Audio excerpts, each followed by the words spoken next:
সাধারণ মুসলিম জনগণ ইসলামকে শুধু একটা ধর্ম হিসেবেই জানে।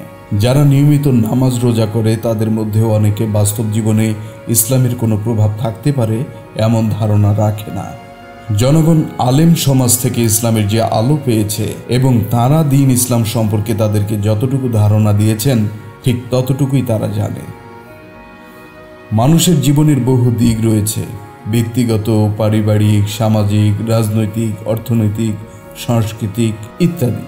কিন্তু সাধারণভাবে এসব দিক থেকে ধর্মীয় দিককে আলাদা মনে করা হয়। অন্যান্য ধর্মে অবশ্য ওইসব দিক থেকে ধর্ম আলাদাই, কিন্তু ইসলামের ধর্মীয় দিকটি অন্যান্য দিক থেকে আলাদা নয়, বরং সকল দিকের উপরই ধর্মীয় দিক এমন ব্যাপকভাবে রয়েছে যে মনে হয় সকল দিকই ধর্মীয় দিকের অধীনে রয়েছে।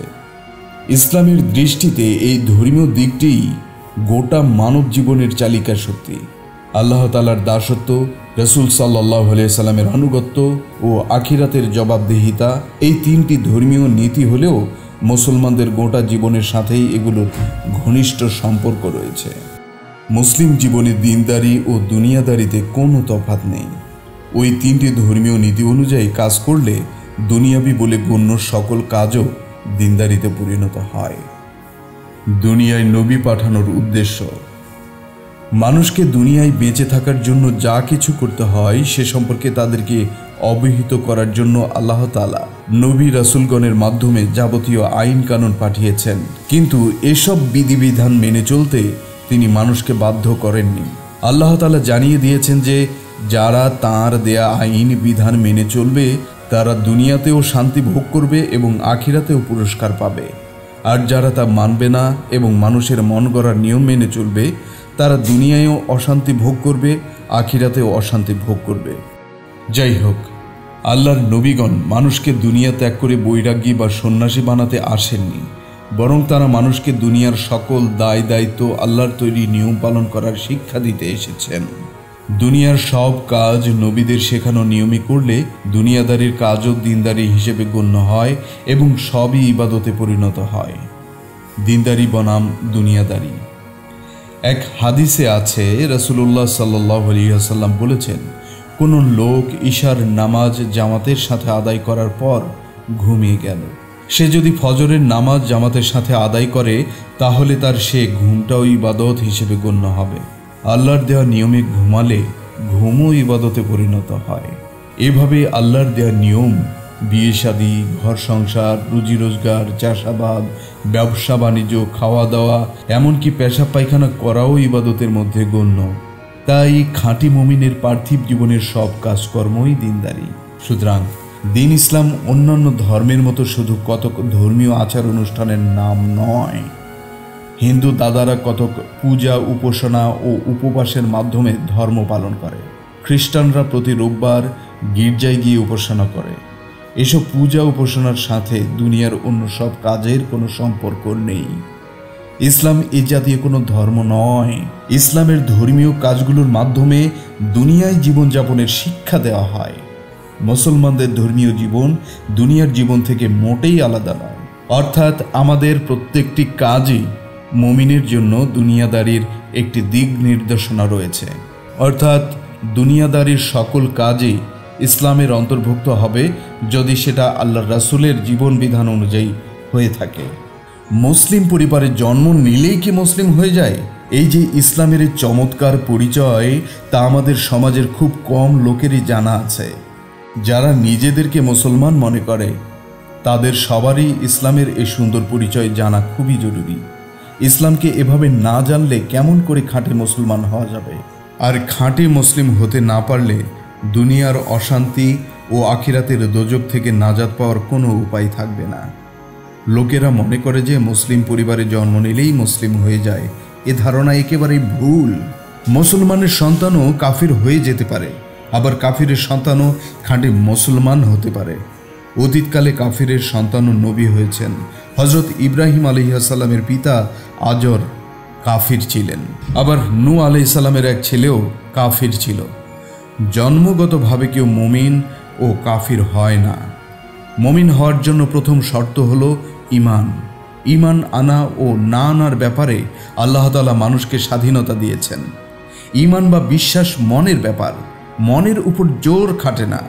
তাই অন্যের ইসলাম গ্রহণের জন্য বা ঈমান আনার জন্য জোর করতে আল্লাহ নিষেধ করেছেন। যখন মানুষের জ্ঞান বুদ্ধি কাজে লাগানোর বয়স হয় তখন নিজের ইচ্ছায় কাফিরের সন্তানও ঈমানদার হয়ে যেতে পারে, আবার মুমিনের সন্তানও কাফির হয়ে যেতে পারে। মুসলিম হওয়ার জন্য কতক জরুরি গুণের প্রয়োজন।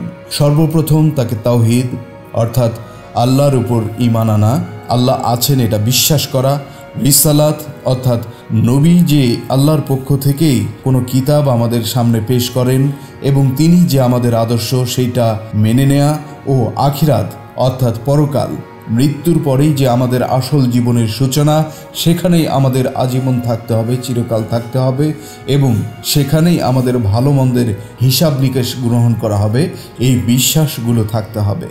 অর্থাৎ তিনটি বিষয় একেবারেই অপরিহার্য: আল্লাহকে বিশ্বাস করা, রাসূল সাল্লাল্লাহু আলাইহি সাল্লামকে মেনে নেয়া এবং শেষ জীবন অর্থাৎ মূল জীবন আখিরাতকে বিশ্বাস করা।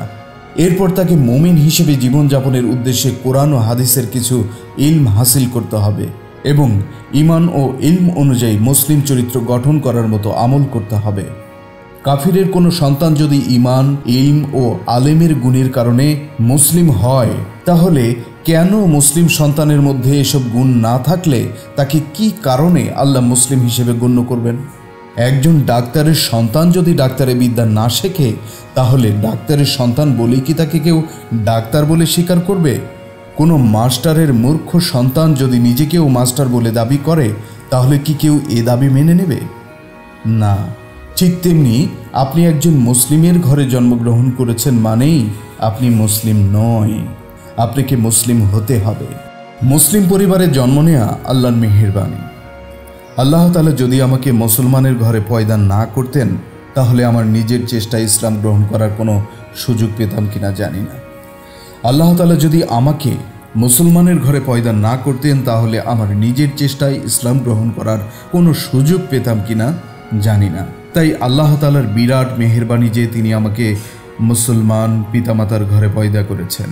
আমার পিতা যদি আলেম না হতেন এবং তিনি যদি মুসলিম নামধারী হয়েও ঈমান, ইলম ও আলেমের ধার না ধারতেন, তাহলে আমাকে তিনি ছোট সময় থেকে মুসলমান হিসেবে গড়ে তুলতেন না। আমাকে আলেমের ঘরে পয়দা করাটাও মাবুদের বিরাট মেহেরবানি। তাহলে বোঝা গেল, যারা মুসলমানের ঘরে জন্ম নিয়েছেন তাদেরকেও আল্লাহর দরবারে মুসলিম হিসেবে গণ্য হওয়ার জন্য ঈমান, ইলম ও আমলের চর্চা করতে হবে। যারা লেখাপড়া জানে না তাদেরকেও যেমন আয় রোজগার করতে হয়, ঘর সংসার করতে হয়, তেমনি মুসলিম হওয়ার জন্য তাকে চেষ্টা করতে হবে। এর জন্য সর্বপ্রথম তাকে ইসলাম সম্পর্কে বুনিয়াদি জ্ঞান হাসিল করতে হবে, যাতে মুমিন ও মুসলিম হিসেবে আল্লাহর দরবারে গণ্য হওয়া যায়। তা না হলে আখিরাতে কি দশা হবে সে চেতনাও তারা হারিয়ে ফেলবে। প্রিয় বন্ধু, শুনছিলেন হলি টপিকের গল্প, সঙ্গে ছিলাম আমি মাজেদুল হাসু। আজ এ পর্যন্তই। Till down, like, comment, subscribe and share. নিজে তো শুনছেনই, বন্ধুদের সাথেও শেয়ার করুন, ছড়িয়ে দিন ইসলামের আলো। ধন্যবাদ সবাইকে। আজকে এ পর্যন্তই। আসসালামু আলাইকুম ওয়া রাহমাতুল্লাহ।